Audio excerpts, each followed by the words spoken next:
Hey guys, welcome to my channel, or welcome back if you're not new. My name is Rachel and I'm with Daffodils to Daisies, and my daughter is yelling at the dog in the background if you hear that. Anyways, I'm in the office today because I want to talk to you all about boxwoods. Boxwoods are those perfect little green shrub that you see in tons of different landscapes. They're very popular in English style landscapes. You can create a hedge with them, kind of looks seamless and endless. But today I want to talk all about boxwood care, diseases that they might have, and just how to properly care for them if you want to grow some in your landscape this 2024 season. Boxwoods are hardy in zones 4 all the way to 9, and they're a perfect all year round shrub. You can even trim them into spheres, or you can keep them looking like a box.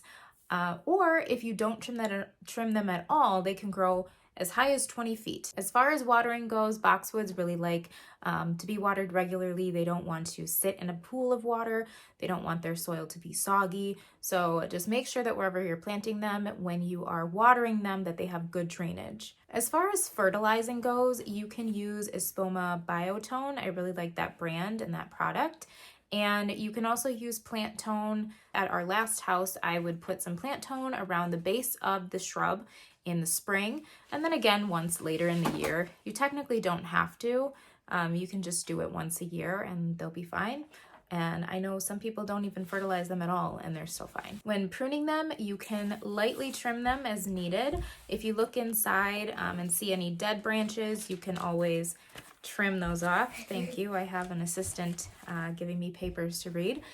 You can trim them as much as you need.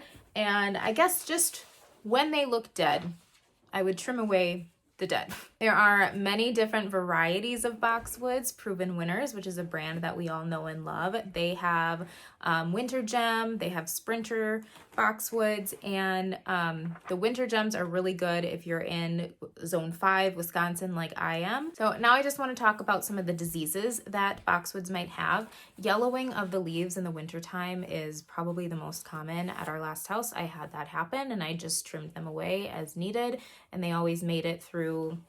You know, I didn't have to uproot any. The whole plant itself did survive. And then the other disease that's a little bit more scary is called boxwood blight.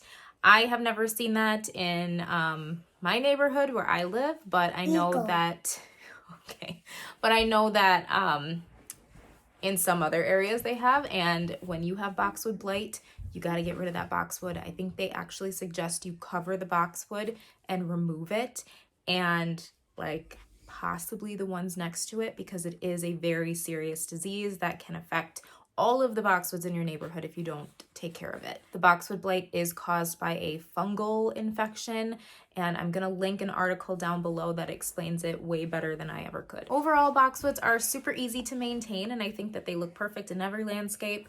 They're usually one of the first shrubs that the garden centers or like Home Depot have.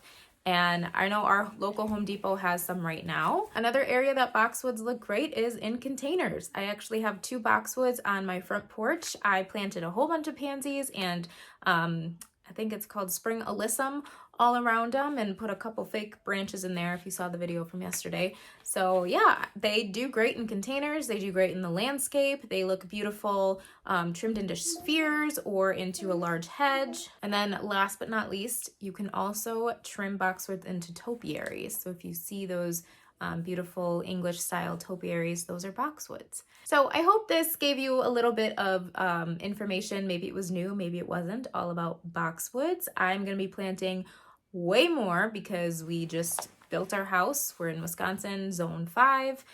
Just been in this house since November, and our landscape is complete mud right now. We still have to do our final grade and spread out all of our grass seed, and I have to plant all the things. So boxwoods are definitely on my list. Thank you so much for watching. Make sure to like and subscribe, and we'll see you in the next video.